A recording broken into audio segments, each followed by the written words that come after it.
All right, it says we're live. Hey there, Okay, everybody. well, Good morning. if it says we're live, we must be live. Yeah. Are we getting good at this or what? Come on. Dude, we're the best. We're the best livers ever. I watched myself back on some old, not that old videos. I don't like watching myself talk to people. I don't like It's that. probably healthy, It's. I think it's weird to like watch yourself um, doing things. Actors, they actually get really bad at acting if they watch themselves while they're acting. I've noticed this. Like, you have Mm, to, if you're trying to get like, say you're trying to shoot like a toothbrush commercial and you need somebody to be like, oh, this is the best toothbrush ever, like I feel great. so If you you deal have a with this. monitor where they can see themselves like trying to be happy and stuff, they are horrible. They can't act. You have to like, people Mm, cannot observe themselves and perform yeah. simultaneously. It's like the edit and the create all at the same time. It doesn't work. You gotta go one or the other. Yeah, I don't like people have people have called me quirky, enough times, which I don't love being known as quirky. But it's true. I look at Yeah, videos, I'm like, man, I am quirky. I twitch a little bit, my face kind of loses control and I get excited. Man. quirky, I suppose. When I think of quirky, I think of like, Pam from The Office, like she's quirky, Quirky, yeah. you know. The like little unexpected, little unique, strange anomalies to your character is quirky. Yeah. Idiosyncrasies. Yeah, What I is that noticed word? those. That's too big. That word is Jules too gets big. called quirky. Jules feels like it's better than being called a weirdo, Agreed. you know. Yeah. Um, So what's here's up, my Jonathan? this is what I Jonathan and do. Roundbrush and Raymond and Hey there. Mavis. Hey there, guys. What's Thanks up? for What's up? joining us. Thanks for being here. That's Yeah. exciting. Yeah, Nice we seeing didn't those. know what we were going to talk about today or paint. And frankly, we still don't know. But what you're going to experience if you just tuned in is you're going to watch us Something happened. figure it out because We're that's what it's about, man. in That's real what it's time. about. Figuring it Well, out. what? Let's see. Someone's requested. I'm going through my email right now. Amanda requested beluga whales, so that might be fun. That won't even take the whole show. It's basically just a very Yeah. smooth tubular kind of shit. I I'm gonna especially like the Airbus Beluga. That's pretty yeah. cool. That I was looking for inspiration. I had to click on that one. That one got me. That one Yeah. definitely got me. Yeah, the beluga plane. I'd be excited to roll up on that. Well, let's talk I'm about traveling this, across. Joe. All right. So if you just pushed play on this video or if it's like live and you're here like, what are these guys doing? Yeah. What are What they we're even doing doing? is, when you're trying to like get excited to do something, you're trying to move forward and be creative. Let's I hear mean, it. it all sounds good in theory, Yeah. like you should just be able to go and do something. You're either creative or you're not creative, right? That's what Yeah. you may be led to believe. But, creativity is a thing that you cultivate, in my experience. It's not like a thing that's Yeah. like with you or not with you. It's like a little plant that you have to help grow, I thought I was God's gift to art when I was a teenager. And Oh, man. I was really No. what do you call it, disenchanted with the reality of how frequently your creativity just has a meltdown. I was Yeah. disenchanted. I was disenchanted. Like I thought that I thought I had a joyful future of creating awesome things ahead of me. Yeah. And I I think that I thought that so strongly because mostly what I heard from the encouraging adults in my life was that was going to be it. They adults mean very well and they load you with encouragement, but I don't think I had a balanced view of the oh the mundane, the discipline of going through the mundane. Yeah.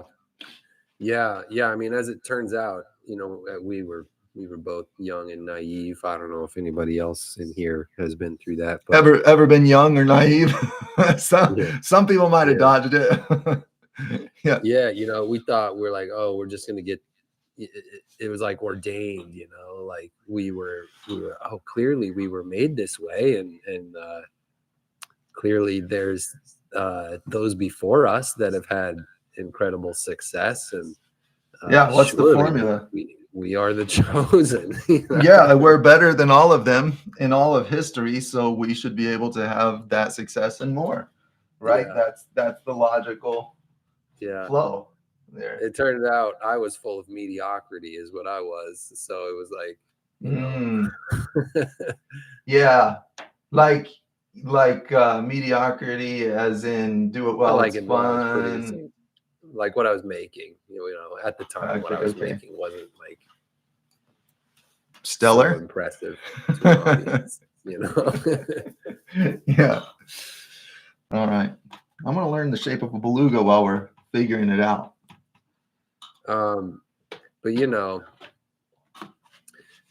if you really look into anybody, you know, we talk about this a lot. If you look into anybody that's really doing amazing work, you know, like think about your favorite works by some of your favorite creators, you know, and you're like, Yeah. wow, man, if only I could be Yeah. like Yeah. that. Yeah. It's just, Yeah. oh, if I had that DNA, you know, if I was blessed.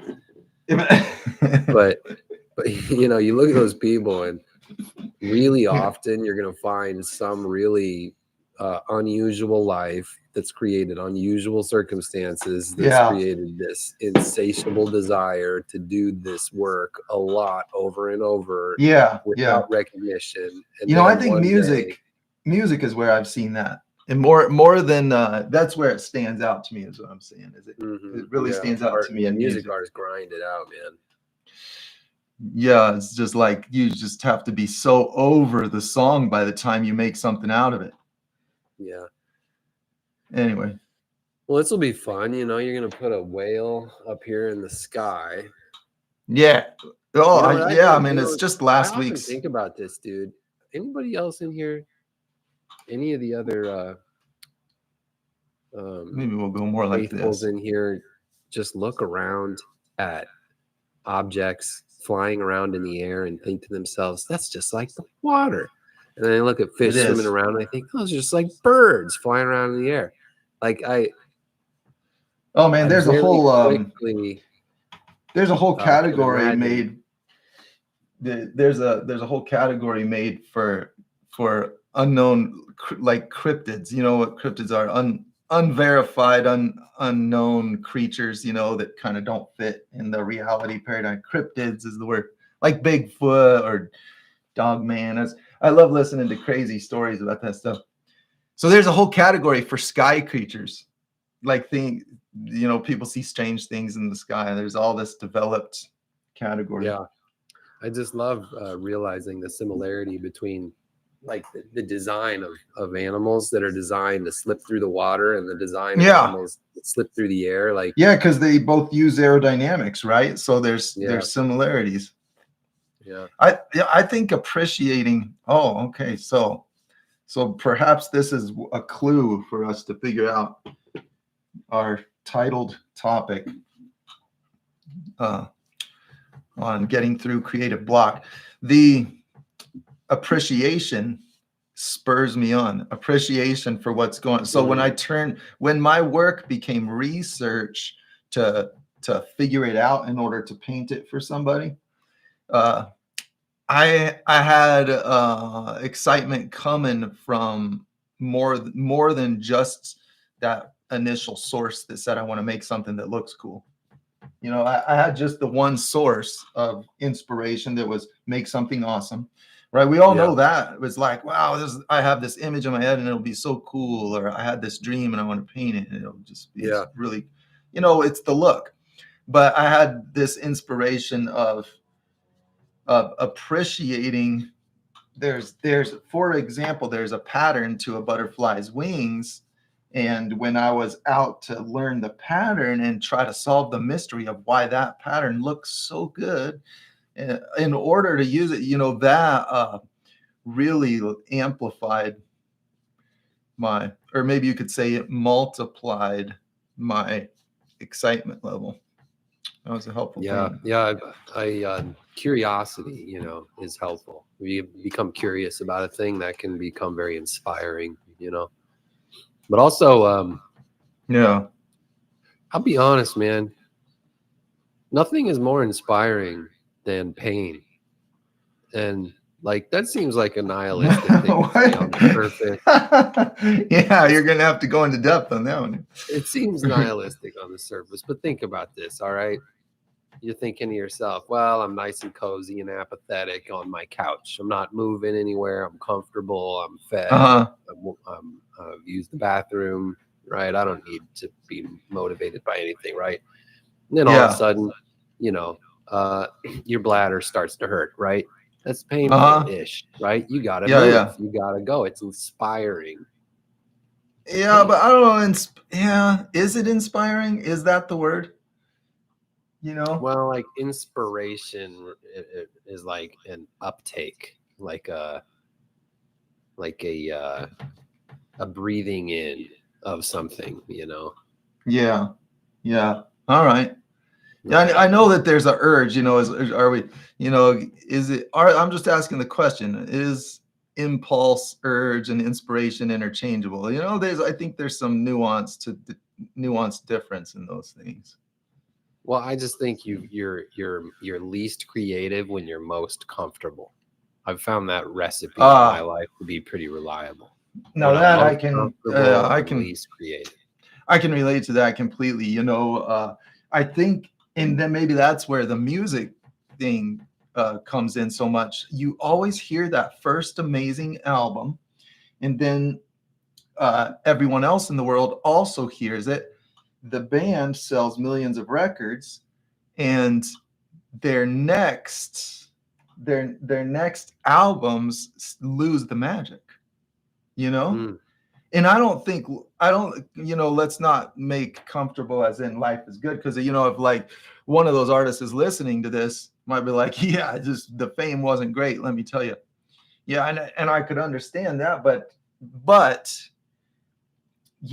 I think you lose that. I think once you make it and you live the high life for some season, not making it a bad thing. I wonder if it numbs I wonder if the nerves that were driving you when you were struggling to pay your rent, I wonder if that's where a lot of your inspiration was coming from, and then it's gone. Yeah. Yeah. I find myself inspired by expansion of knowledge, expansion of possession, expansion of ability, right? Like just the feeling of expansion, going from not knowing something to knowing something. That feels Yeah. really cool. Or from not having something to having something. That feels really cool. It's Right. like Yeah. the motivation to continue is often spurred on by that feeling of expansion, an expanding understanding about a subject or expanding progress on a task. I think that we're just so motivated by that.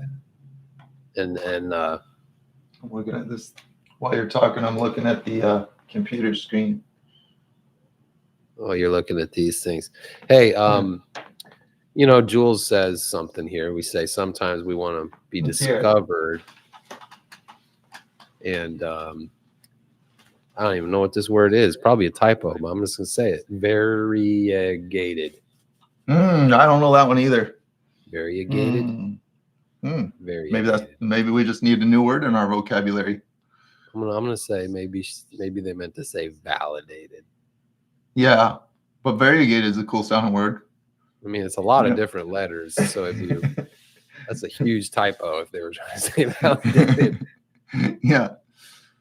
We'll just say variegated. Let's look it up, man. Yeah, that's it. Come on, man. We're living in the future. We don't have to guess. Yeah. I mean, we might lose a few viewers while I look this up, but whatever. No way, man. We're having fun painting a sky beluga. Oh, my bad. So, anybody else see sky beluga coming? Shape here. Yeah.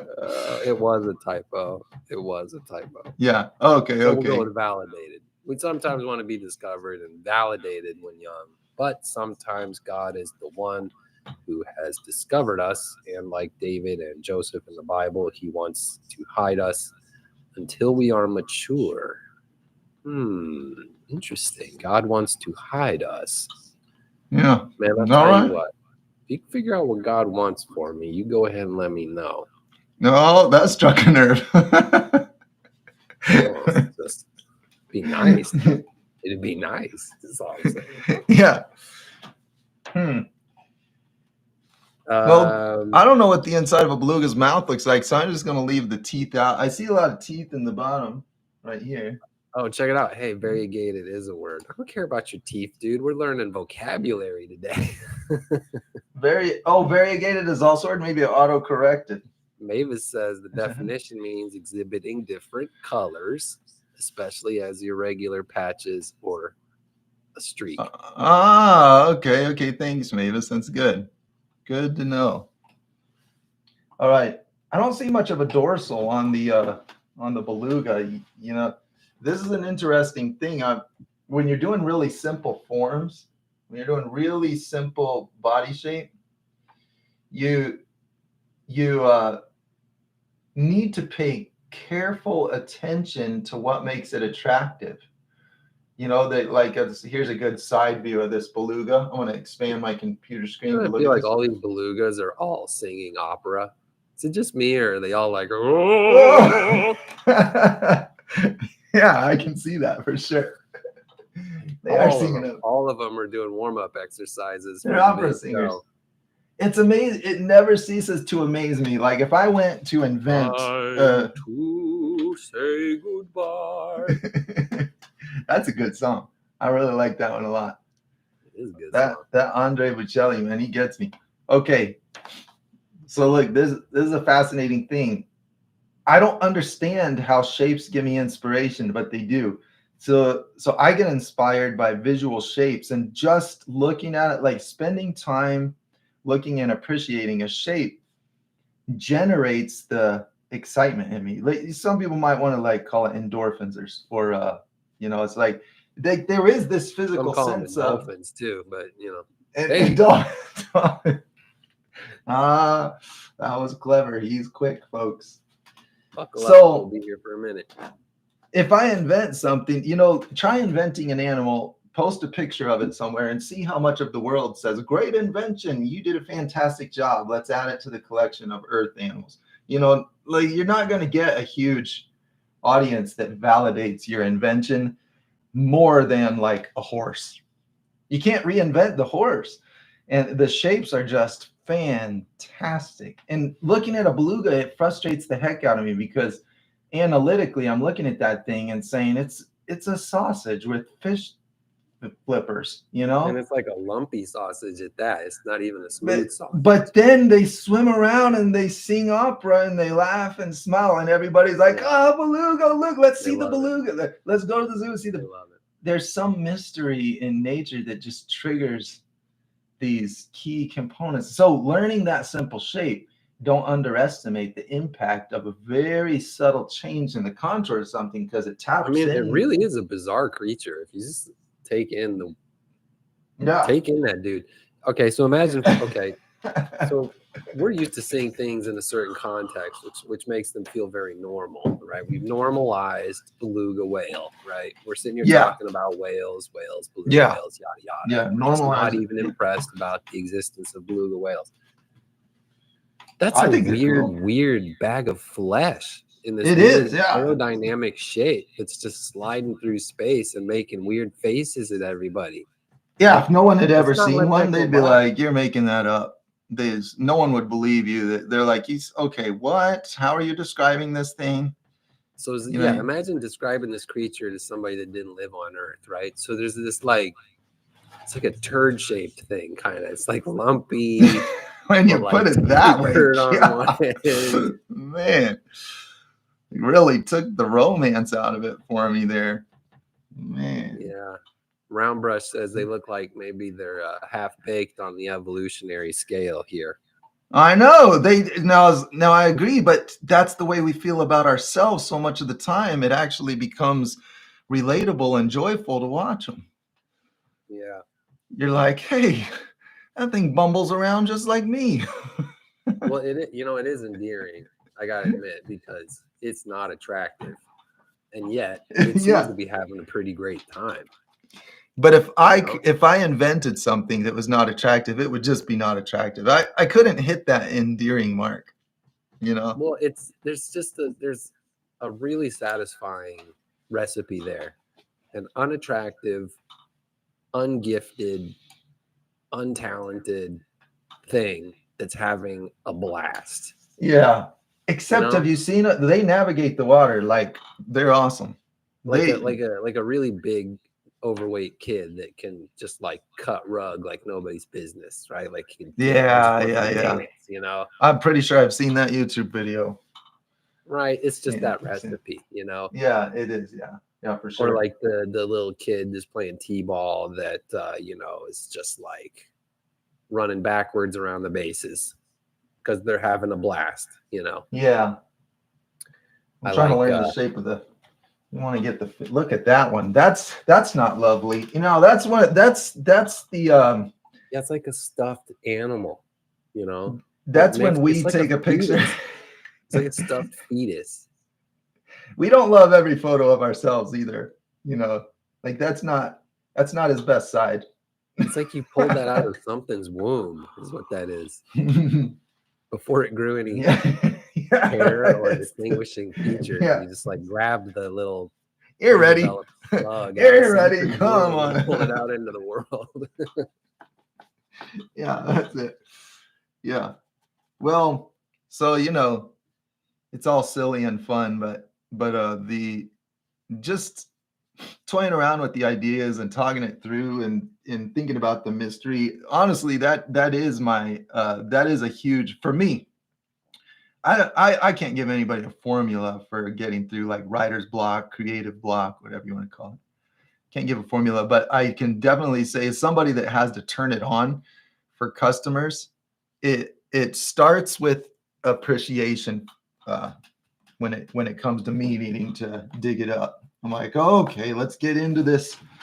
Let's get into this subject. I like pull myself up out of bed, and I'm like, we got to do this because it can be a real unexciting topic to me. Yeah. In the workplace. Jules says, I've heard someone say a platypus was created by a committee, which is to say, not a work of art. Yeah, but I love platypus. It's like the PT Cruiser of animals, The PT Cruiser. Boy, that one flopped. The Plymouth PT Cruiser. Yeah. Does anybody have a platypus as their mascot? Is that anybody a thing? Still have a PT Cruiser? My goodness. Yeah.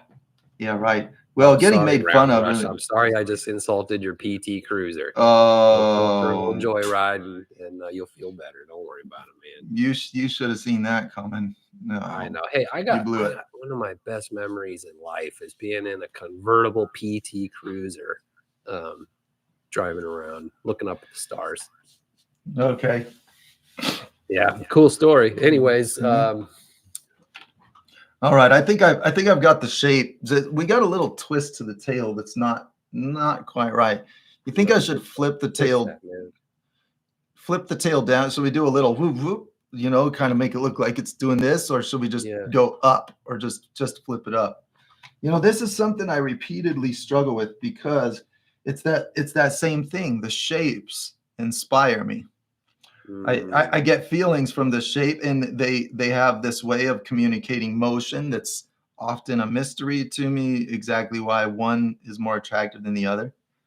But in the end, I'm forced to acknowledge it and try it out. So I have to try out different shapes and say, do I like the way that shape goes? So there it is flipping up. If I go that route, let me put a little tiny bit of shadow like this.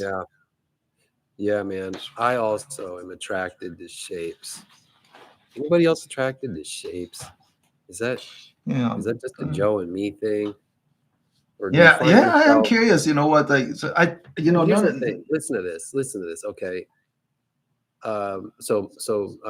My wife and I, we recently came into the market for a car, right? So there's a new Okay, job. We got to get a okay. car so everybody can get to work. I am obsessive. I can't even walk around the block without like staring at every single car and analyzing its shape, its stance, Ah, yeah, yeah. its vibe, its Right, construction, right? right, I'm right. just like, how does the circle of that fit with the triangle of that, the square of that, and are they Hmm. like, It's real mysterious. It's real mysterious. Like what the reasoning behind. It's hard to just like build an analytical formula to put it all together. You know. dude, Jaguar E-Type, Ron Brush says, like, oh, yum. He loves it. Yeah, yeah, right. People love that. But there's something What about the communicated shape, in like that car shape. shapes? Like it, like she can't walk around town with me anymore. It's like I'm checking out hot women everywhere we go. I can't walk around without looking at all these awesome shapes. You know, I'm just like, and then when it's done right, you know, when like shapes are done quote unquote right, I'm just like, Yeah, you know, like I just want yeah. to stare. You know, it's so I like mystical. this. Um, I want to use this. I want to use this. Sushi, I I need like your name, Sushi. Sushe. Yeah, SUSH. Sushi. Oh, yeah. All right. That's good. Sushi says that this beluga is like the character in a movie that everyone thinks is incompetent, but surprises everyone with their powerful skill, like Oh, you echolocation. totally. Oh man, yeah, totally. That's what I'm That's saying, it. man. Yeah, I'm an I'm gonna. underdog guy. I like underdogs. Speaking of cars, I like to get a little car that's underpowered and like ill-equipped, and then just drive it hard. You know, I like Mm, that rather than like get the big 4x4 and then keep it sparkly in your driveway most of its life. right, right. Yeah, I like that's. those Hey, underdogs. I like those things that aren't supposed to do that thing, but they're going to do it, and it's you going know to what I be would like, call it? You know how I would identify that what you just described, the uh, beautiful car in a garage, uninspiring. I'd call that uninspiring. you It call it has uninspiring. no it's absence of story. And Yeah, it's like if I there was a saw this awesome car. Oh, really? What was it doing? Where were they driving? No, I was just in a garage. Oh. You know yeah, what I mean? yeah, it was just Well, it was that just killed it. awesome. Yeah. Um, yeah, round brush. Thanks, man. I definitely can slip into like, I love my car, love my car, but then like I get heartbroken when it gets scratched. Like I'm that guy. I'm passionate Mm, passionate yeah. about my shapes. When I was years ago, I've felt that more with cars. And then I think as I started diving deep into artwork, my love for cars, I don't know that they're related. I'm just talking about the timeline. My specific love for fast, sleek, nice looking cars really died off. I think my energy started going to finding it in nature. It's just theory. And I didn't find it exciting to see it in machines anymore. I Yeah, still think they're cool. I still admit that they have awesome shapes. I still am impressed when one drives by. It's just I don't have that sense of it's so awesome. What if I owned one of the? I don't. That's kind of gone. You know. yeah. Mary Elena is not crazy about car love. What is it about? What is it about somebody that loves a car like a lot? That's like weird. It's You weird. know? I don't think it's someone that loves anything a lot. When you love anything so much, you start hitting the fringes of Yeah, yeah. But relatability. see, that's the thing is, I tell people I crush a lot. Like when I was younger, when I was in my early 20s, I drove like sports cars and I drove crotch rockets and like I customized every vehicle I ever had. I wasted so much money. I burnt out all the clutches. I just was dumb. Okay. Now in my adulthood, 20 years later, I don't even want to own a car. You know, I don't want to touch any of them. You just want to look and appreciate. I just want to look at them. Yeah. Yeah. I just want to appreciate their shapes, their engineering, yeah, the strategy of their design, the form versus function. You know, like that's how I feel about animals. Because it's like a bachelor that doesn't want to get married because they're concerned they're not going to be faithful. You know what I mean? I'm just like, I don't want to buy a car because we'll be sitting there looking at all the other cars like, That's why I didn't get a tattoo. That's how I didn't get a tattoo for that reason. I was like, no, it's never going to be the perfect tattoo. That's going to be the problem. Same. Yeah. Oh my gosh, cars. So anyways, I'm thinking Subaru Crosstrek, guys. What do you think? But you got to tap into there is some mechanics to inspiration. You know, I think this finds its way into the conversation.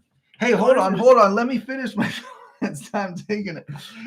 I'm trying to finish a thought. You're quicker than I am. You're beating me to the punch. I think corporations. Cars, Joe. I'm very excited. I know, it's cool. I was just gonna say a big budget goes to figuring out the psychology, I bet. And because it generates inspiration, and that's money, you know. Yeah. And that's it. Yeah. Well, you know, you can watch any car ad and see it's all just emotional marketing. You know, like if it's got an engine and 4 wheels and can roll over stuff, it's probably going to do the trick. You know. Yeah. Right. Well, you know, PT Cruiser. It's true. It might cost you a little bit of your love life, but whatever. Oh man, they're not terrible. Yeah, maybe that's accurate. You know, I think there's so much ego and there's like so much ego projection tied up in automobile ownership.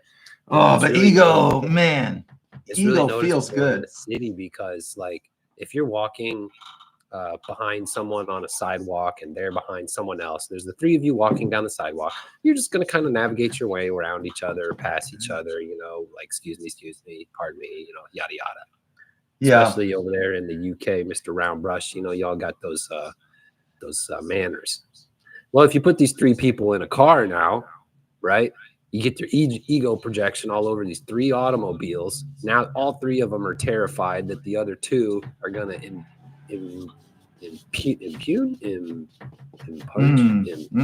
I don't know. I think it's impunge. What a weird word.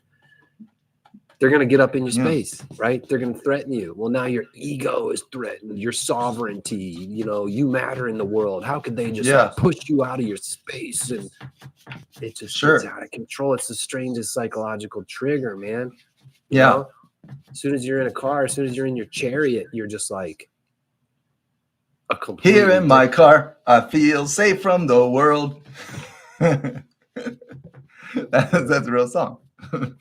The day a guy threatened to kill me on the 405 because of road rage is the day I realized I am not safe in my car. Man, it becomes isn't it interesting? Gun symbols at me and tell me to pull over. Like, are you stupid? You think I'm gonna pull over while you're making gun symbols at me? Dude. Was it? Wow, that's scary. Yeah, you know, road rage is no joke.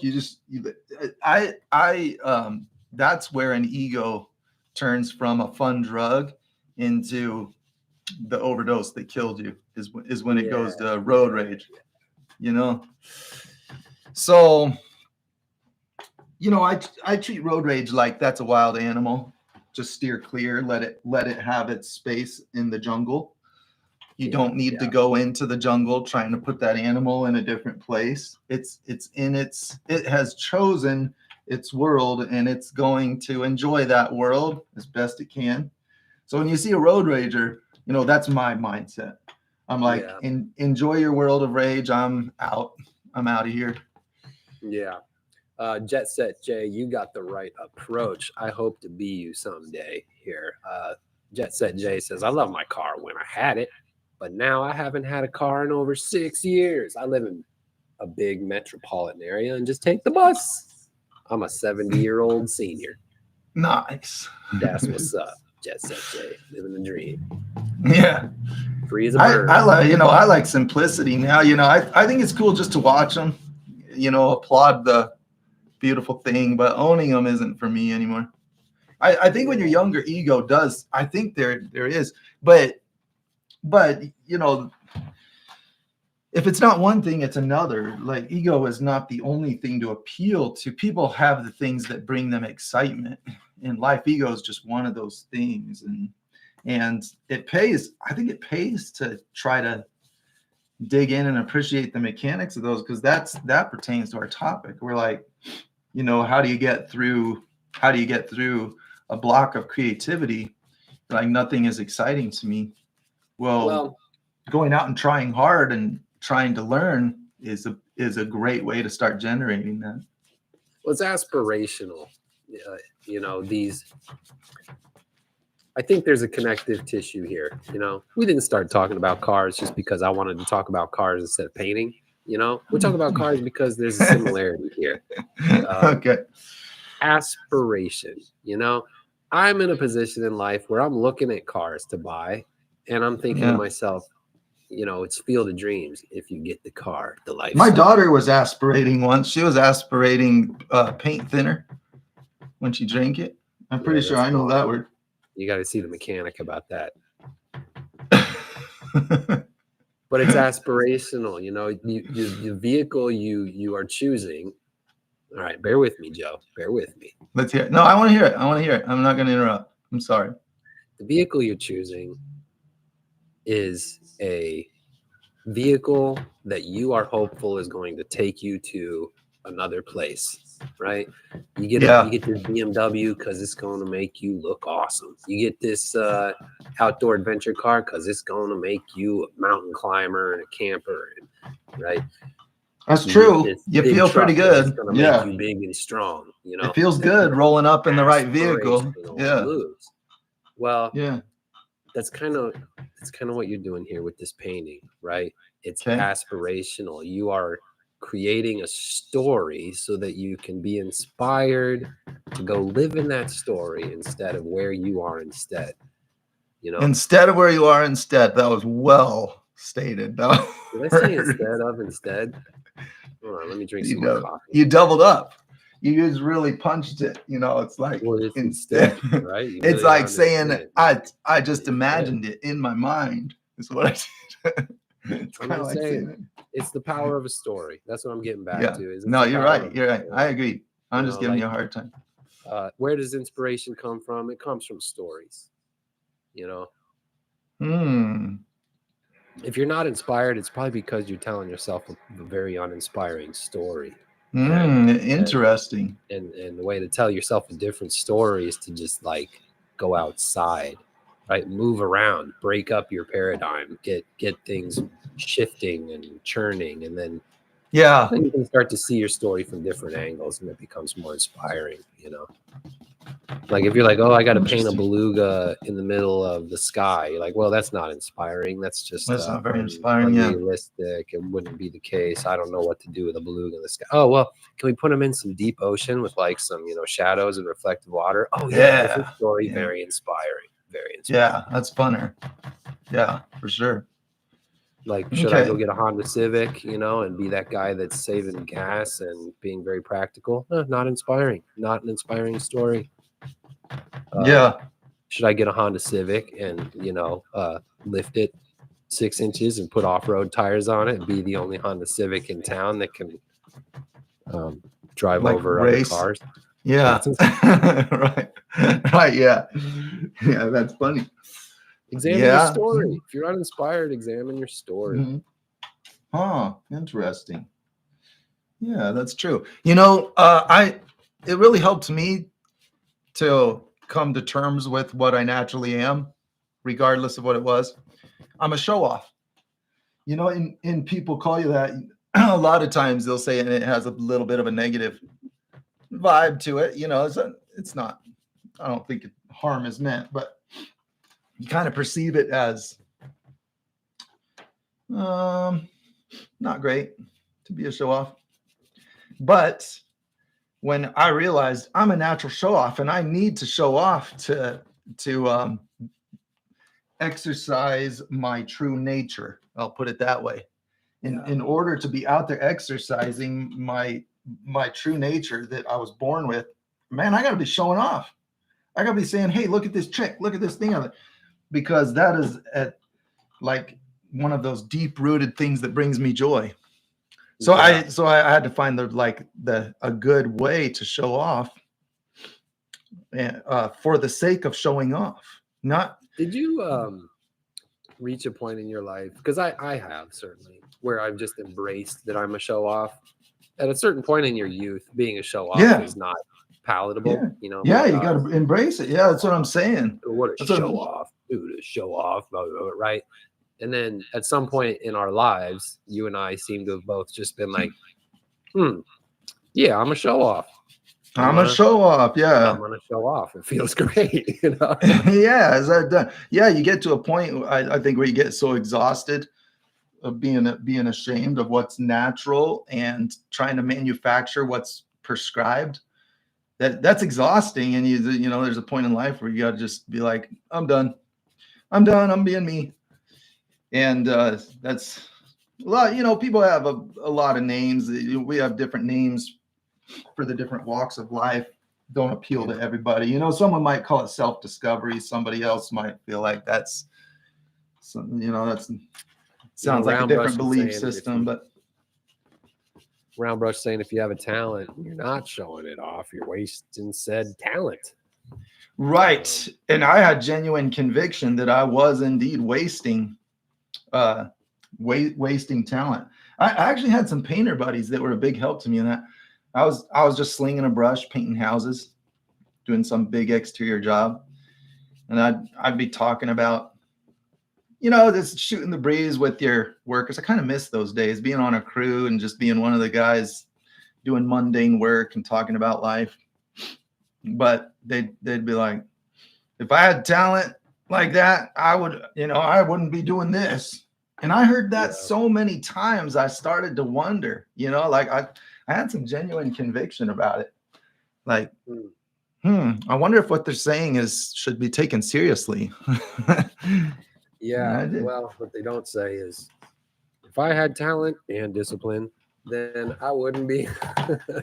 Yeah, that's true. You know, the anything prescribed is an easier route. If you just kind of go the trail that's already beaten down, the prescription route.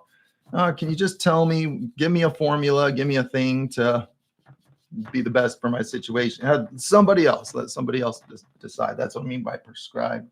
Yeah. But when you get into, you know, I'm different. I'm different than the examples that I see.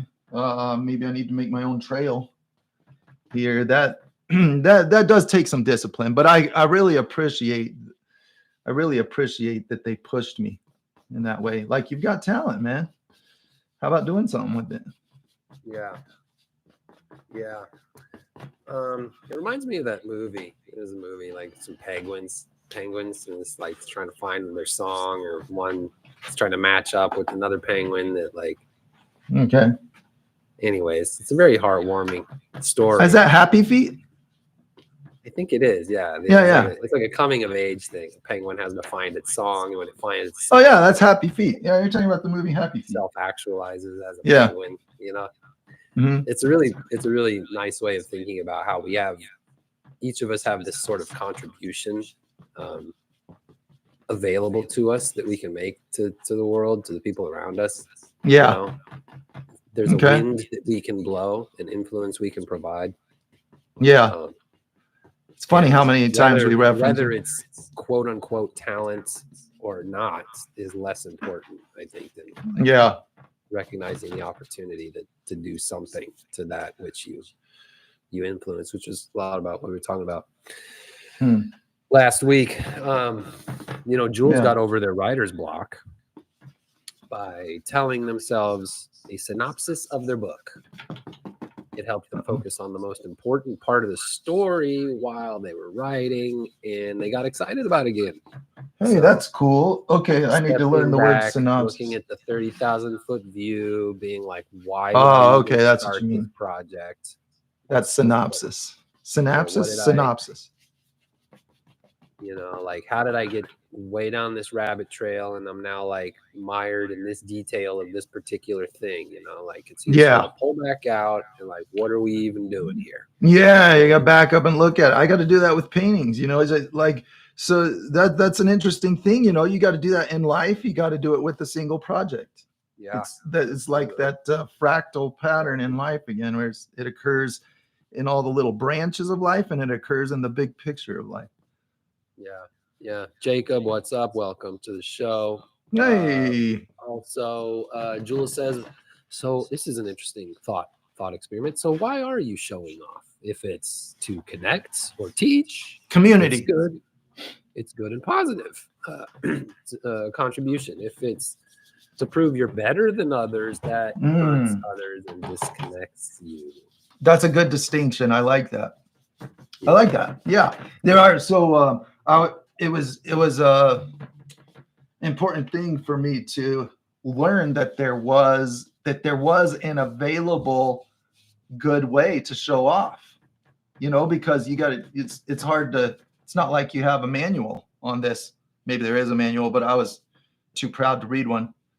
I had to learn that there actually is. Some people might say a healthy way, I'd say a beneficial way, a way that like you're describing that actually can benefit those around you. Show off in a way that's helpful, that is encouraging. Hey, look, I found this. So for example, you're out treasure hunting in a field with a group of people, or better yet, there's a better example. Instead of treasure hunting, let's say fishing. When you catch a fish, you can be like, oh, I just caught that fish because I know how to do it. Sorry, you don't have it, but just keep watching me because I am a sight to see because I'm the greatest fisherman. That's that attitude of elevating yourself and using that as an opportunity to put yourself in a high place and keep others down. But on the other hand, there's a lot of joy in saying, oh man, I caught this fish. I didn't even expect to catch it. Let me show you exactly what my setup was. I did this, and this. You're still showing off. You're sharing the excitement of what you accomplished, but you're just making it completely transparent that it's also available to somebody else that might want to go that route. Well, you and I, and probably our siblings as well, we have a double dose. So I'm going to just speculate and you're free to disagree, but I personally know that I have this desire to show off largely because like I want the attention. I need the attention. I didn't get a lot of attention. Yeah. No, I'm not like that. I know the feeling, but I'm not like that anymore. Yeah, like I was in the middle. I was smaller, younger, less talented, less attractive, less everything, in my opinion. And so I was literally forgotten on a number of occasions. So how do you get past that? And forgotten. So I have this like. That's a very transparent thing to say. I think that's an interesting topic because we're a family of 5 brothers total, and so when you're in that. You have the birth order, you have the different ways each personality is treated. And so that's an interesting thing. So then how do you escape? How do you escape that? How do you reverse that spiraling pattern of never being good enough? Yeah, well, it's awareness is what it is. First you just have to be like, this urge to be loud and to be seen and to quote unquote show off in an unhealthy way, right? To like validate and shore up my worth. Yeah. Like I just have to, it's just an insecurity. Yeah. You have to be aware there's this insecurity within me that motivates much of my behavior and decisions. And so every moment of action or thought, revolving around that subject matter, I'm like, oh, okay, is this because I'm just dealing with my fears of abandonment and not mattering, or is this something else? So it's just like, it's always just awareness, always questioning. What tipped you off to like, here's a pattern that I need to work on? Like what was a trigger that actually made my marriage. I can definitely Well, relate to that. because your spouse knows you very well, Yeah, usually, and so it was like, why do right, we keep fighting every time X happens? Y happens, why is that in this right, equation? right. And so it just became obvious that Mm, Ben is desperate for reassurance that yeah, he is uh, worthwhile and valuable, like, yeah, for and I think sure. that carries over into so much of my life too. It's so much of why it's so satisfying to get positive feedback from any of my work that I make, Yeah, you know, because it's right. like, it's just, I just bask in that validation of you exist, you matter, I'm like, Yeah, yeah. and so You know, that's an important thing. I gladly show off in order to receive that. But it's Yeah, not it's not wrong to need that. You know, it's not a bad thing to need that. It's just I think it's important to understand that some people have experienced a deficit of an important need. And you know, so I had an opposite experience. I was kind of stealing the show too much of the time in our childhood. It sounds like, you know, based on this. And so then I had a skewed perception of my place as well at the opposite end of that spectrum.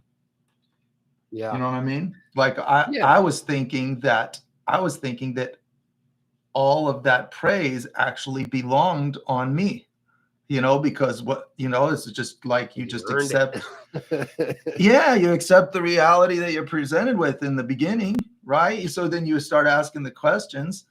And so then I went through life disenchanted with when the parents and the influences weren't there to keep on saying it.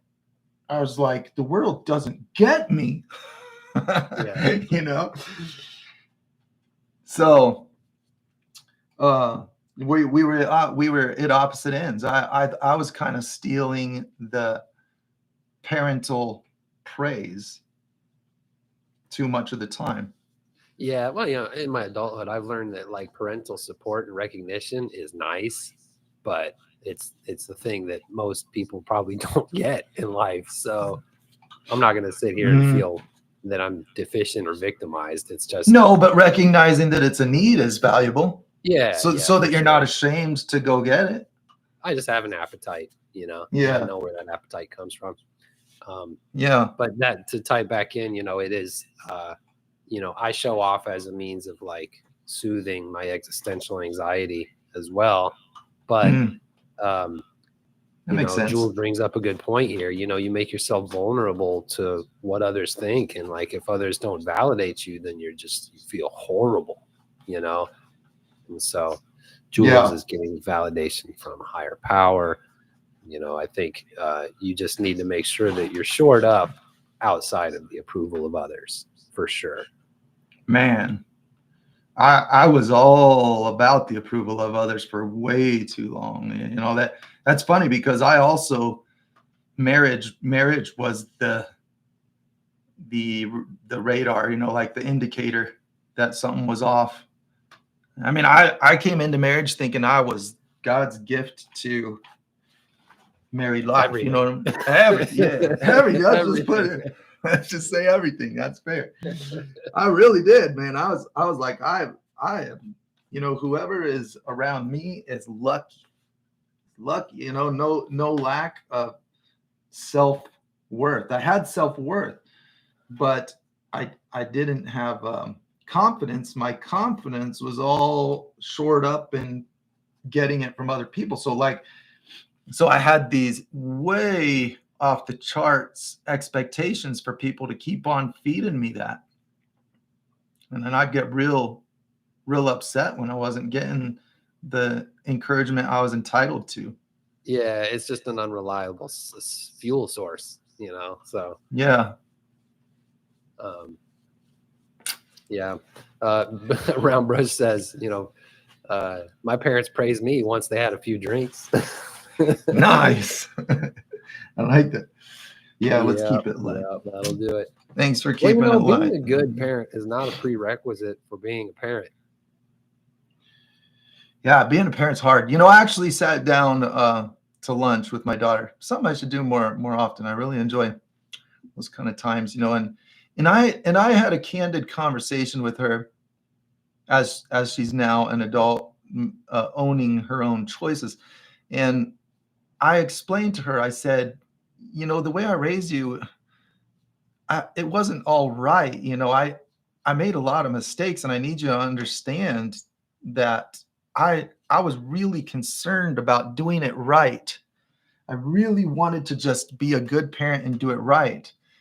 And you know, I just kind of asked candidly, like, uh, do you feel like this affected you in a bad way? Do you feel like that? Bringing up specific things and saying, I had to learn as I went, because I was just a young person trying to figure out how to not parent wrong, but I just really wanted to Yeah. do it right. And so I made mistakes, Yeah.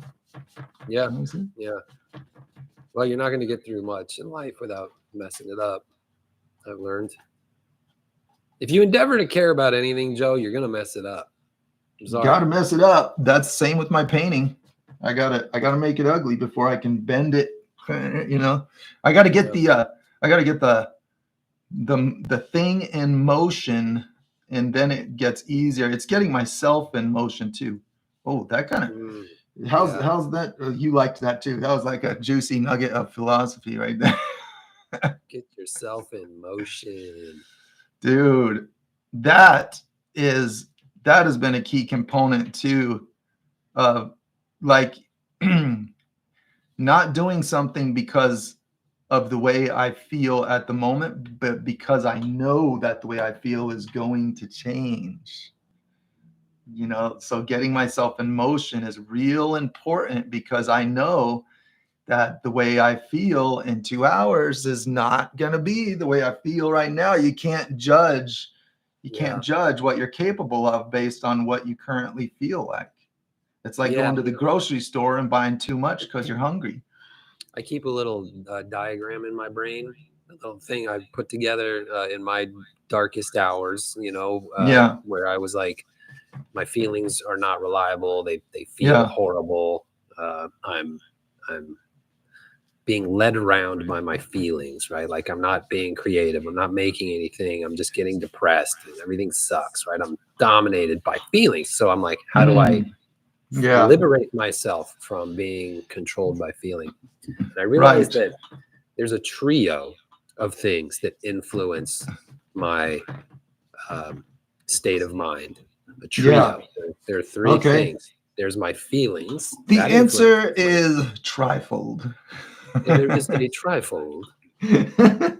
Let's hear it, Sensei. I want to hear the three things. I really do. I just had to There are tease you. 3 houses behind house number 1. So your feelings, that's 1. Your actions, that's number 2. And your thoughts, that's number 3. So at any point in any given day, you're going to be having feelings, you're going to be taking actions, and you're going to be having thoughts. All right. You are a concoction every minute of every day of feelings, actions, and thoughts. Feelings, actions, thoughts. Interesting. Now, maybe you should reverse. Maybe we should change the order to thoughts, feelings, actions. Well, I like feelings, actions, thoughts because I'm going to call it the fat triangle someday. Oh, he's got an acronym. Okay. All right. Anyways, what do you guys do on a Sunday afternoon? This is what I do. I sit around and think about the webbing of the brain, and it makes it's cool. Move. I like it. I think it's cool. So, anyways, feelings, actions, and thoughts. FAT, fat triangle. It motivates. Yeah. If you are screwed up by your feelings, you just sit around, I'm depressed, I want to kill myself, I don't matter in the world, my parents forgot about me, my brothers are all more talented, then what's the point of life? It's all just dust to dust. I'm going to end it now, right? Your feelings dominating you, you're spiraling. You have actions and thoughts available to you that you can pull, those strings you can pull. Take different actions, do different things, and that will influence your feeling. Right? Examine your thoughts, arrest your thoughts. That will create different feelings, right? If your feelings are screwed up, pull the lever of action and thought. If your actions are not going the way you want. You're Yeah. addicted. You are compulsive. You are lazy. You are whatever. Your actions are not lining up. Examine your feelings and thoughts. Yeah. Right. Here's, I want to And share my, inversely, to summarize the three, if your thoughts are messed up, right, you're like thinking and you're neurotic, right? Well, uh-huh. then action. Go for a run and have some gratitude, right? Work on your Yeah. feelings and your actions, and then all of a sudden you're spiraling over OCD brain thinking will Have a subside. gratitude So sandwich, bro. you are a fat sandwich, man, an F-A-T Yeah. sandwich. Nice. Okay. Well, here's a thought that I have on that matter. This I think tends to sound like guru talk. Like here's life in a nutshell. Here's how you do well, like me. But I think what's important to recognize is that me and you are fumbling around, going through fits of depression and the human feelings, the whole gamut, like anybody else. We're not dodging that bullet. And so it's a protocol. What I'm saying is it's a protocol. Like it's that, well, we have a choice when we're experiencing this. Are you going to do something, or are you going to sit down and just let it keep going? So everybody comes to a tipping point where it's like, well, you got to do something. And so I feel like what we're describing is a protocol for one foot in front of the other rather than a solution to the problem. I think it could come across as that guru YouTuber answer. Here's how you get your life in order. You need to manifest something awesome. It becomes like this formula that's going to just mislead a bunch of people. Everyone's not going to have their life fixed from that. But just sharing, like, well, here's my protocol, how I put one foot in front of the other. I think there's tremendous value in that. And we can get it from each other when we freely share with our neighbor. I mean, you ever heard speaking of cars, you ever heard a little noise under your hood? You get online and you're like, oh, what's this little rattle can sound from the left rear wheel? And then all of a sudden, you got Jimbo over there in Alabama saying, oh yeah, that rattle sound from the left rear wheel. All you gotta do is tighten that flim flam and then switch it over to the eastern side, and then splice the two wires and bam, and then you're like, hey, check it out. So nice. Like, it's that spirit with which I share any sort of things that right. problem solving in my life. As an artist, as a very emotional person, as a big mouth, as a show off, as an insecure human, right? It's just. Well, you end up. We talk about not sharing our talent. If I had one huge regret in life, it would be figuring out where peace is in my life and not sharing that with anyone. That would be the hugest regret. Yeah. Like, if you're going to struggle through it all, you're going to enjoy the beauty. You're going to suffer through the pain. You're going to do life, right? You're really going to do it. Yeah. And it gets you all messy and beat up, and you fail a lot and you learn things and you just have this vibrant, dynamic experience. But then you don't share anything you learned or how you got through any of the really hard stuff. You don't want to be that guy. Well, I don't know.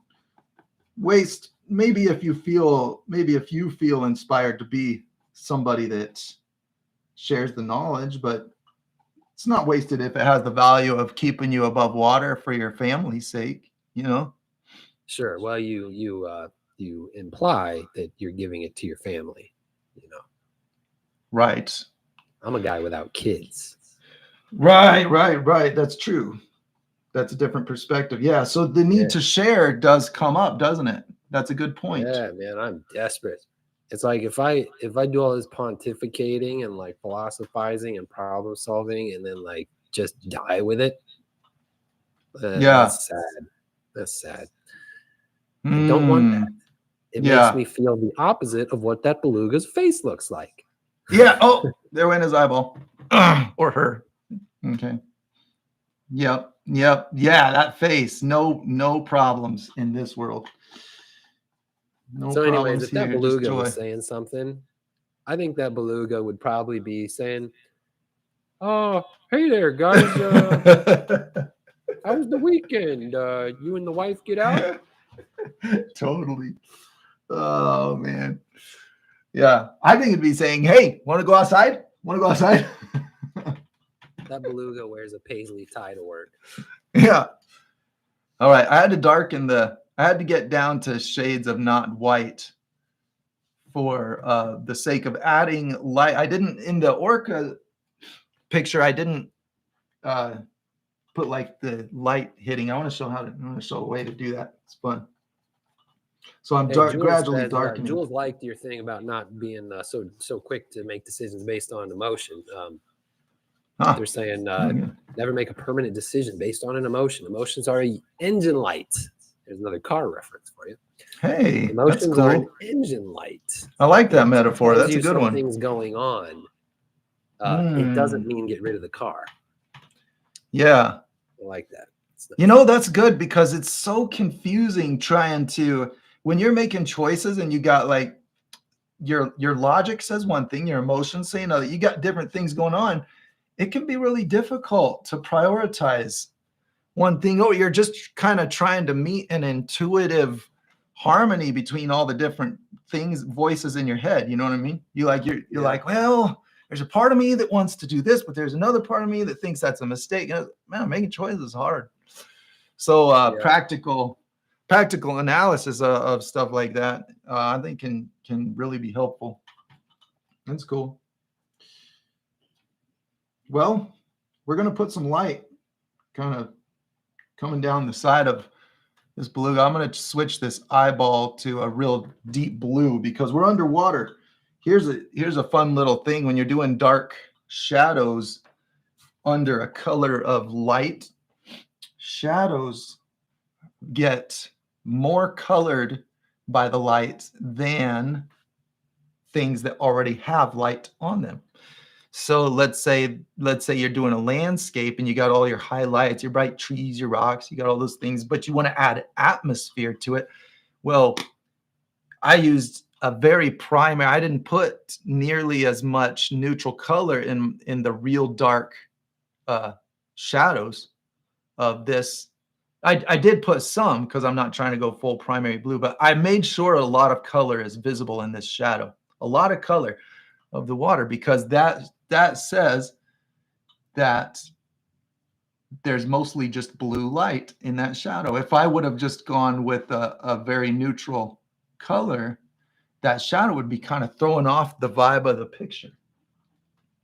You know, it'd be in conflict. So shadows get affected more than highlights by the atmosphere lighting. That's the gist of what I'm trying to describe. Okay, so I'm trying to make this shadow in the mouth blue right here. We're gonna go like this. Yeah, the noise. We've established sounds the shape of a beluga mouth makes. That sound is this. Yeah, there's this, man. That is a funny thing. The mysteries of why we do what we do. We've visited this enough times. I think we've established that brushstrokes do make noise in paint world, and it's not. That's not the noise. It's more like zoop, whoosh. Those are the noises. I'm putting a transition, instead of slaving over a gradient. This is a quick study kind of a painting. So I just put a little darker to round out the mouth, put a little bit darker color. Okay, I think I've got beluga-ish shape right there. Now we're going to put some light. Here's how I'm going to approach it. I'm going to mix a nice bright color ahead of time and water it down. So we'll go down here, get a little container,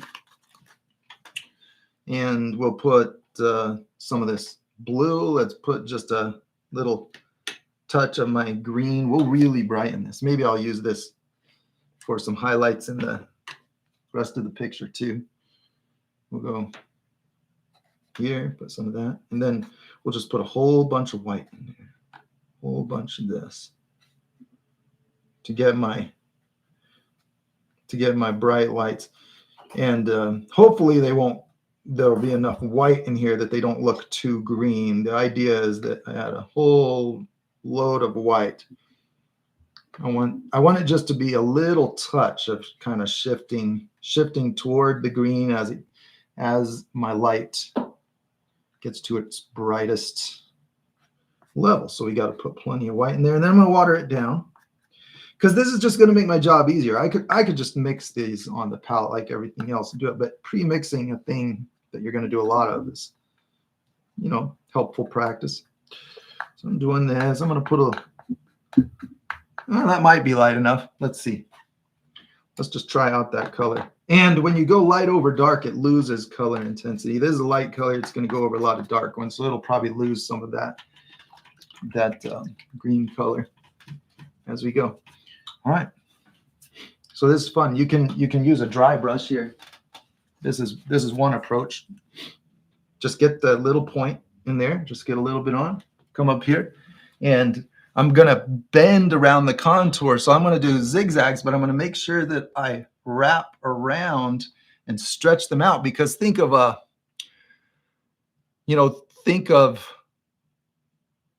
shadow being cast from something. It stretches long. When the sun goes down, the shadows stretch long across the ground. When the light source is up above, the shadows will stretch long across an up and down surface. So these lights are getting projected, and I can really define the shape of my beluga with those zigzagged marks. And then you just do little couple of these. Oh, we got to curve it. There, just soften it like that. Okay, there's a couple. That one, all right. I kind of like that color. It's a pretty good color. Now I'm going to do a couple more. It's very green, but it's probably a little on the green side. We'll make it a little bit less green. Let's go more white. Let's put more white in it here. When it dried, I saw more green than I would like to see in there. Okay, so we stir this around like this. All right, let's do those light squiggles around this picture. All right, add plenty of water to it. We want it to really not stick and skip, as you water it down, so you get nice, smooth, long lines, and then you have a minute, probably just seconds, if you live in Arizona, to hit it with the dry brush. Okay, let's try this again. Get a little touch of it like this. Go up to our painting, and let me zoom in for you too. This will be fun. Go in here. We can do a lot of defining of the shape here. So I'm going to wrap it around. And I saw that I keep stopping after I'm pretending to start. But look at the shape of the beluga. I can see, there's a distinct shape here. If I expand this shape a little bigger, there's a flat kind of shape. It's not just a round tube. Well, these are the little shapes that I can use this technique to define better. So instead of just randomly wrapping, see these curved shapes coming around, I'm going to do that. But see, I might curve them more up here where it has that super round neck head area, but I might make them more straight here in order. That beluga kind of looks like it's like stress toy. You like squeeze. It does just, and it's just like lumpy bits from inside, kind of pushed out against the rubber, and it gets thin in places, and you can kind of see what's inside it. Yeah, that's good. I feel like somebody squeezed that beluga, and the head is what popped out between your fingers and went. Yeah, it's very doughboyish. The Pillsbury. Yeah.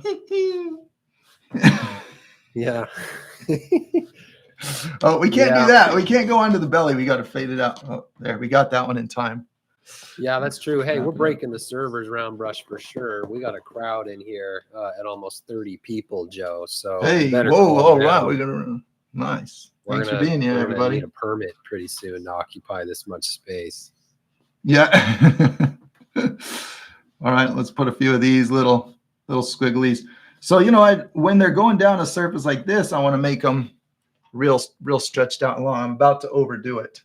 Hey, you know what's funny is it's usually about 30 people in here, about 25, 30 people, but like it's usually only about maybe like 10 people that are in the chat. That means there's like 20 people reliably that show up to this thing and don't say a word, and we have no idea who they are. Whoa. So they're just sitting there somewhere in some corner of the world. Yeah. Just watching you do your thing, not saying anything, but faithfully showing up every week. That's a fun thought. That's kind of weird, isn't it? Yeah. Jonathan says we're painting. Good form, Jonathan. That's what I had hoped. We're painting. Fix that confusion. That's it. And Round Brush, he called me out. He says the other 20 are just my Ben's individual accounts. Oh. That's fluff. There's really only 10 people. Anyways, I say that because if you're one of those wallflowers and you never text or you never chat or anything, just hit us up real quick and just tell us where you're at, because it's really fun for us to see that, you know, you're out there. We like that. I just put a little extra there so I could like use this to define. I mean, maybe if they're introverts, but like, yeah, we get a little. Doesn't mean we get a what up from Iowa or something. Come on, roll call. That's what's up. Where y'all at? I'll start us out. I'm in Long Beach, California. It's a beautiful morning. Yeah, nice. My name's Ben. All right, here. I'm an artist. Good job. Let's see if it works. You know, Sharon. Nice, California. Respect. Hey, all right. Thanks, Sharon. Good to have you here. Thanks for the shout out. Yes, Grimsby, England. I don't even know. Oh, cool. I heard Grimsby. Over in England. Yeah, man, that's cool. Thanks for that. Let's connect these dots real quick. Who else? Who else out there on the wall, just blooming like a flower, just growing roots right into that wall, like wallpaper, like flowers on wallpaper. Yeah, he just keeps going, this guy. Extra stick, double backing, Home Depot premium grade wallpaper with flowers. Got the point. Got it. Loud and clear. Coronilla, what up? Second time joining the chat. She's been watching for years, this Coronilla from Queensland, Australia, but it's only the second time they said anything to you. Whoa. Somebody's been watching you for years, Joe. I don't know. Hey, thanks for being here. I really appreciate that. Cornea. That's kind of like our last name, Cornelia.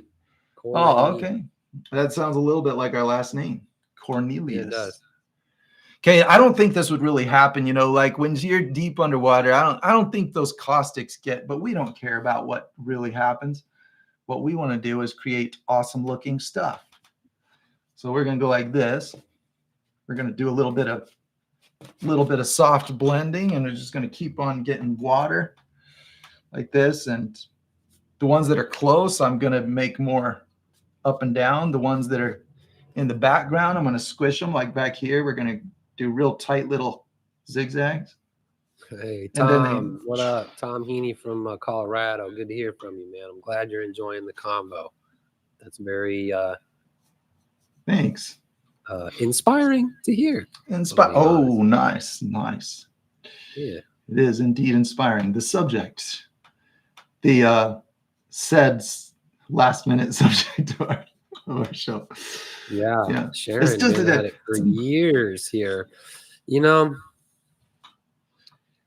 yeah, of course there's a bunch of like introverts in here, you know, just want to sit around in the quiet and paint and like it's common in the painting world, I'm sure. I know the type. Yeah, right. Yeah, I would have been labeled introvert for sure most of my life, and because of the trajectory that my life took, I learned to be the opposite.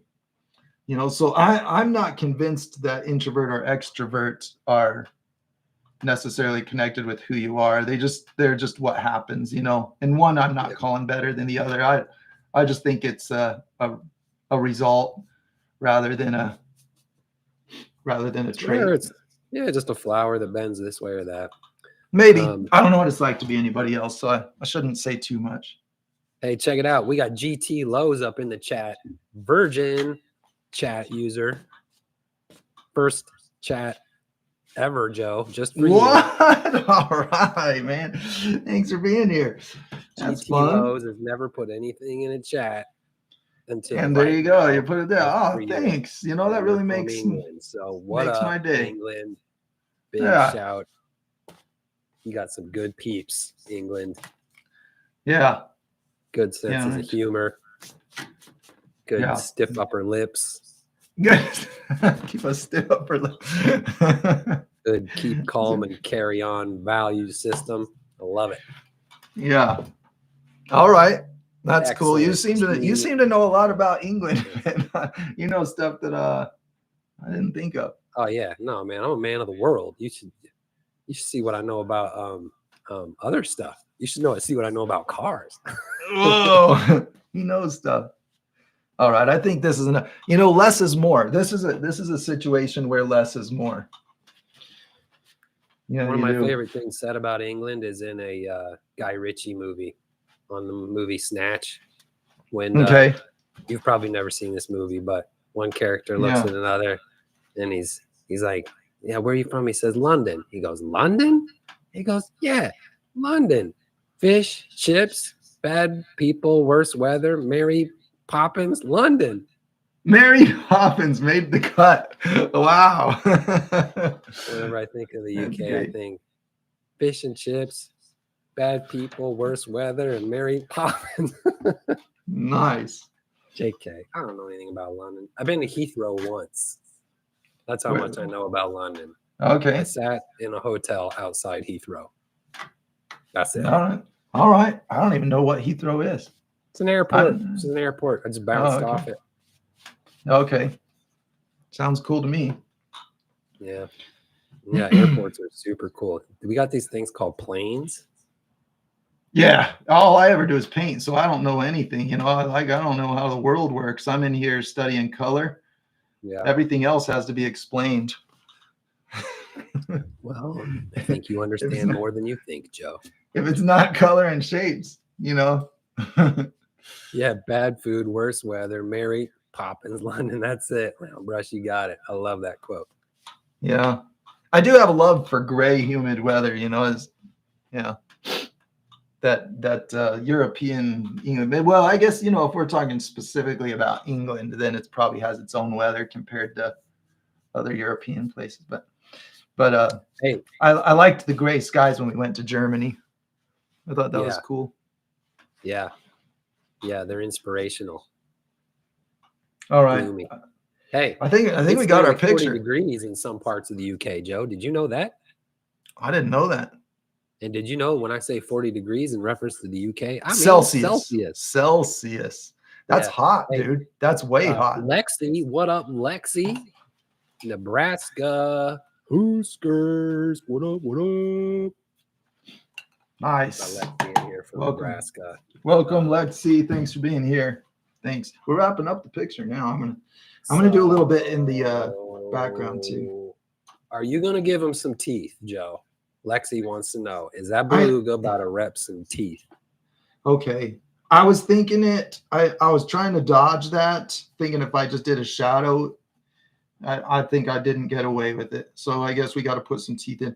I'm making some light right now for the distant landscape. Much darker color, but I think we need a little bit of this light in here. And then we're going to do some teeth and we're going to call it. I wasn't going to do it, but now that you said that, I am forced. See, Lexi, you can influence the world. Your voice matters. Mural Joe is going to put some teeth in that beluga. It's true. Yeah, it's true. All right, we're going to do some of these. Lexi now says you don't have to put teeth in there. You can just call them toothless. Oh, that's backhanded. Hey. I like it. I like that. Clever. We got clever people. That's Okay. it. That's it. Bunch of clevers in here. America Marcy checking in. What up? What up?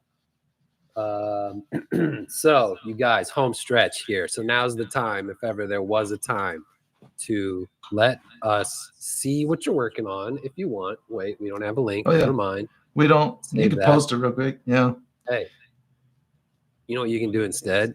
Just send You it to can my tell email. us what you want Joe to paint next, because he's got That's a good idea. Yeah. Yeah. 5 minutes. Let's get it figured out what we're going to paint on the next one. I like that. He's got 5 minutes and he's open to suggestions. Yeah. What matters to you guys? You've heard a lot about what matters to us, and I'm sure it's become comprehensive. Yeah. Comprehensive. Annoying at this point. Yeah. They don't know, dude. They don't care. They're looking for a show. They don't want to make the show. Yeah. Man, it's Yeah, but I lazy. You know, did I went this to a one. comedy This is show the based other on a night. request. This one I was went a to request. comedy show the other night, and it was like a rough crowd. It was at a bar. Okay. Know? And these comedians, they get up there and they just like one after the other, the most horrible, awkward, like okay, it wasn't happening. Your performances. Yeah. And it was so unsavory to watch the comics turn on the crowd and ask the crowd to do something interesting so that they could deliver a better show to the crowd. It was like, wow, that sounds worst. painful. Oh, wow. I'm not gonna do that. But Shay, the fact that you're saying hi from Germany is pretty awesome. What up, Shay? That's good. But yeah, it sucks, dude. Like they walked up, somebody started blaming the crowd. The third comedian got up on stage and took the microphone, and he says this, like the second sentence out of his mouth, he goes, "Oh, this crowd sucks."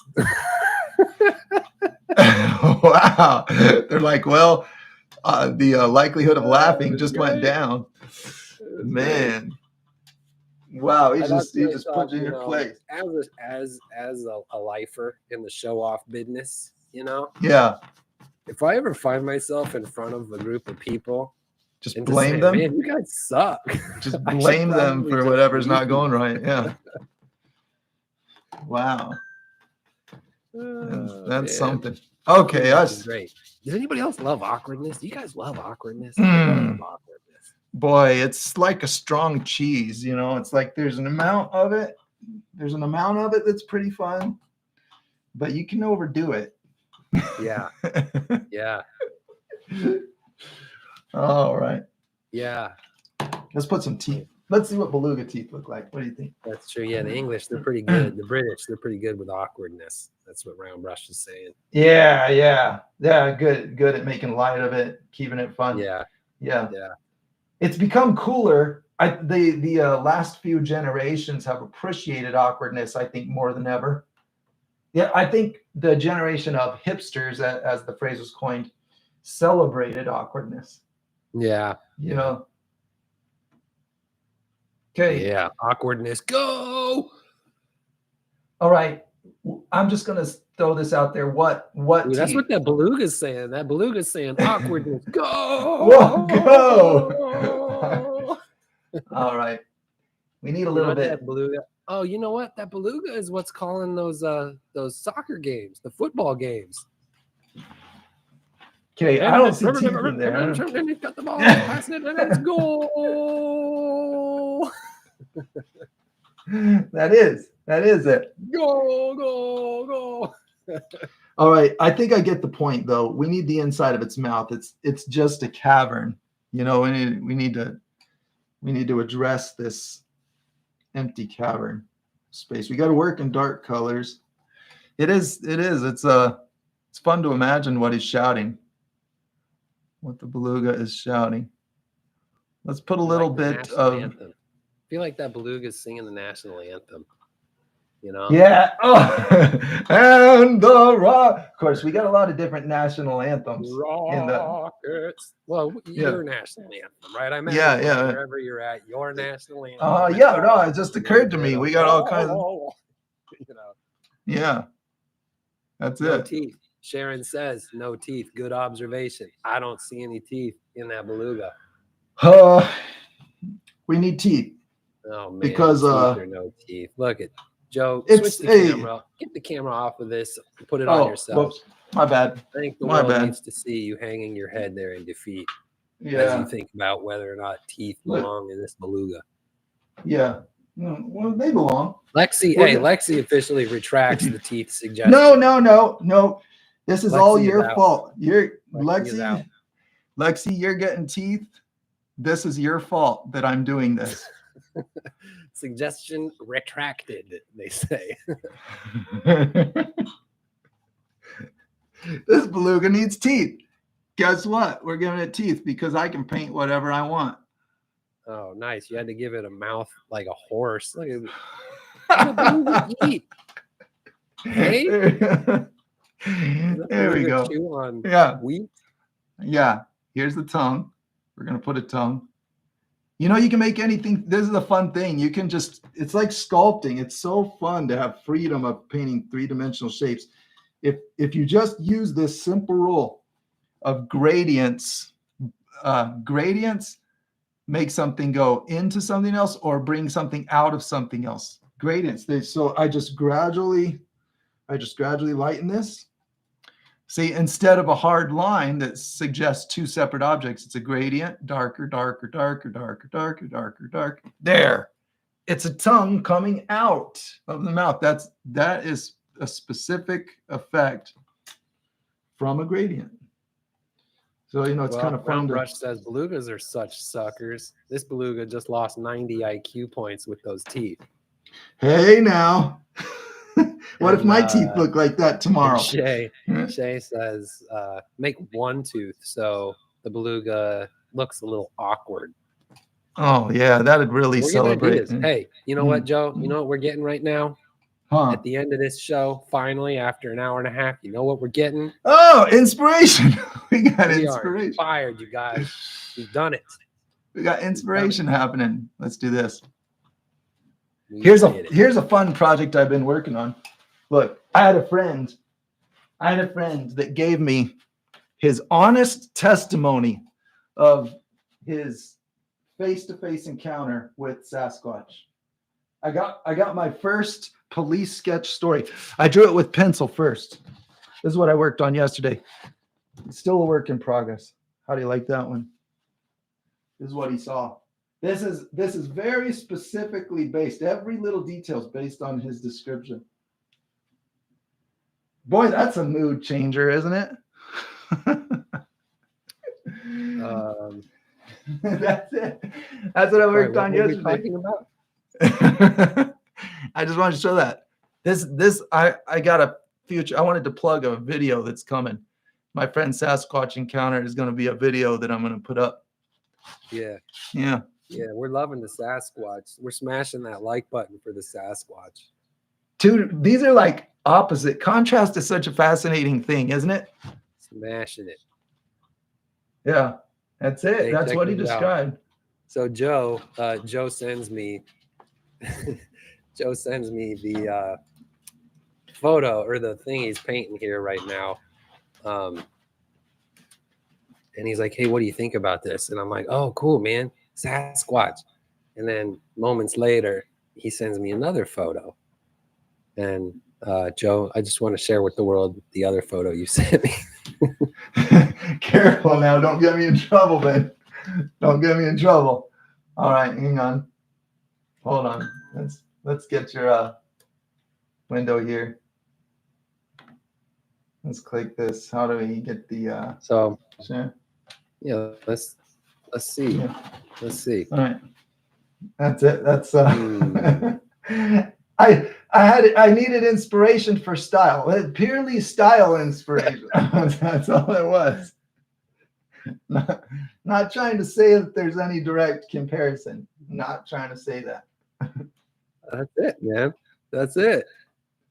I'll go back to the Sasquatch. Did we not have a match? Yeah. Well, there was things. I think, you see a lot of people that borrow style. They borrow style, and so He's gone. The video call's gone. Ben disappeared. It's gone. We closed it. All right. Well, the time is late. I think that's it. So I just wanted to show everybody. And that's what I've been working on. I got a video coming. I got pencil sketches and everything of it, the whole body. And still working on that one. Just a plug. This was a lot of fun. Had a whole lot of fun with the comments. I appreciate everybody. I appreciate everybody chiming in from all over. We're going to, hey, there he is. He came back. Yeah. What happened there? I was just so excited about Tina Turner. I had to do a little happy dancing and come back. I got priorities. He had to mute it while he laughed his head off. He didn't want to get in trouble. Can you guys believe what an amazing artist? Yeah. Tina Turner. Yeah. You know, my first thought was Steven Tyler. You know, yeah, I saw Steven Tyler first, but then the Steven Tyler's nose didn't have the same flair. Yeah, so I was looking for someone that hadn't had. You know, the gorillas. Speaking of those Brits. Oh, okay, yeah. But then it's kind of like a gorilla, so that's not that unique. Raymond says it looks like their cousin. Sometimes that happens, and you know we shouldn't judge. Sometimes a human pops out, and they're just. Yeah. I think I got a nephew like that. I mean, a couple of nephews like that. Yeah. Yeah. You know? Well, Sharon, thank you for letting us know that you're here for us. I like that. Hey, thank you. Yeah. Appreciate that. And that painting's a keeper. I agree. I'm going to keep it. Well, I might get, you know, I was thinking, wait, you talking about the beluga or the Squatch? Brownbush Steve says that painting's a keeper. I didn't see if but I kind of like them both. The Squatch, man. The beluga, you know, the teeth at the end with the beluga, that's money. You know, like that's the part that's going to make people come closer. Yeah. Yeah. So let's put a bow on it, Joe. How did we achieve inspiration today? An hour and a half we showed up. Hour and a half ago, we showed up. We didn't know what we were doing. We were wasting everybody's time. We had an empty canvas and nothing to talk about. You use each other. Yeah. I mean, you feed off of each other. That's a good, I mean, I would say the tool that was used this morning was getting a crowd in on the action. That's it. You know, like just. Yeah. Mix it up, shake it up. Right. You know, like break the stagnation any way you can. Right. If your feelings are stuck, break up your thoughts, break up your actions, you know? Yeah. If your painting is stuck, throw a bunch of paint all over it, ruin it. You know what I mean? Like Joe said earlier, motion, a moving bicycle is easier to balance. You know what I mean? Have you ever gotten suckered into a project because someone played on your ego? They used flattery and you're like, okay, I could probably do that for you because your chest got bigger, your head got bigger, because they kept saying, man, I've seen your work, and if I could just have a little bit of your talent, man, it's so good. It's, you know, do you think you can make something happen? And then next thing you know, you're saying, oh yeah, I can probably do this giant project for $5. Yeah. You know, that's inspiration. That's the way a person can inspire somebody. And they're using it against you. We're vulnerable to that. That's the other thing about being a show off is it's, you know, you're very easy to take advantage of because you get this big vulnerable ego that's just like it's got levers all over it, handlebars all over it. People can just pull on it, you know. Man, I sent Roundbrush Steve says burn the Sasquatch. I'm kidding. Roundbrush has an attitude problem. I got you know what now. I sent that picture, that Sasquatch, to my friends in Florida. I'm gonna call them out right now. My buddy Vince and Caesar. I sent the picture, and they text me back. You know, Caesar. He's like, I sent him footprints. I said, hey, what do you think about these footprints I found in the forest? And he says, stick to painting. Stick to painting is what he's like. You know, just telling me. Dismiss it. Yeah, stop being a jobber. Don't be a wannabe. You know. And then A jobber? that's what he got. That's what my buddy Vince calls wrestlers that are just there to get paid. They get paid to lose. That's a jobber. Yeah, that's a word. Your guy Vince sounds like a real joy. So I sent him the picture. And look what he Yeah. says. He He's says, like, okay, maybe I was wrong. flip that guy off. When you put it that way. Mhm. I mean, you show me some footprints, I'm like, probably not. You show me an artist rendering, oh yeah, Yeah. No, he was saying, yeah, I wish it was that response, but he was saying maybe he was wrong about I should be painting. That's what he's saying. oh, Yeah. Yeah, that takes the buzz out of it. Yeah, that's what I thought too at first when I read it. I was like, oh yeah, he's saying maybe I was wrong. Maybe he believes. No, it's not saying he believes. you know, He's got the look at the face, look at the emoji. The emoji says it. He's like underwhelmed. Yeah, maybe I was wrong. Maybe you shouldn't stick to painting, Joe. Maybe you don't have a place in the world. It's all in fun. Vince is a dick. Hey, family friendly, man. Let's keep it. JK Vince, I know who you are. You gator wrestling son of a gun. Yeah, he has grabbed a little one. Hey, also, okay, we're wrapping it up. Also, we're wrapping it up. I was gonna say something, but then I was like, no, yeah. We didn't get ideas for next week, did we? Yeah, we did. We got like a sunset. Cornea's like, you want to do a sunset that blends into stars and space? That'd be cool. Sunset that blends. Trying to get away with murder. You trying to see stars in space and the sunset. You know what? Back in 2020, I tried that on a live stream, and it was tough. Ooh, that was like a tough sunset, and then space, and then stars. I'd like to take another try at that with better gear. You know, get a better video. That's a good idea. I like it. Everything that we love in one picture. Let's just put everything awesome in one. Put everything. Put a jet in there. Let's put a car. Can we do a race car? And a beluga, so let me do the cloud. And a hot air balloon, because balloons. Hey, now we're inspired. Right? Yeah. Good job, everybody. Yeah, Mavis, I love this. Isn't it too light to see the stars? That's what I'm saying. This is your personality. You just it's just so logical. You know, she's always seeing the logical side. Let's think this through.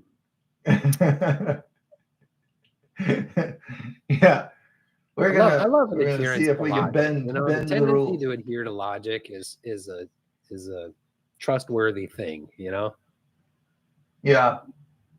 You got it. Bending believability is the fun practice in artwork. Bending the believability. You've got to bend it so that it stays in the realm. It's, you know, it's like making it fit. Dude, I'm gonna change my Instagram name to bend it to Believability Bender.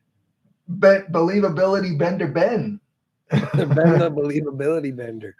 Oh my god, that's such a better way of saying storyteller, less hipster way of saying I'm a believability bender.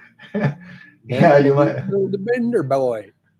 You might lose your audience. Yeah. Hey, I'll lose the ones I didn't need. I'll get the ones that I don't have yet. Hey, how come you don't have this big? I'm looking at Quebec. I see you. Thanks for saying hi. Sorry. You know, when I look at our, we're two brothers. I can't help but get visually distracted, and our faces are very similar because we're brothers. But when I laugh, I always have big old clean, like you know, like the Klingons in Star Trek. I get vein. They get all this texture. Has that. I always used to look at our dads this. Right there. Yeah, I got this big vein. He always give us this look right here. Oh yeah, he'd give you that. Yeah. Yeah.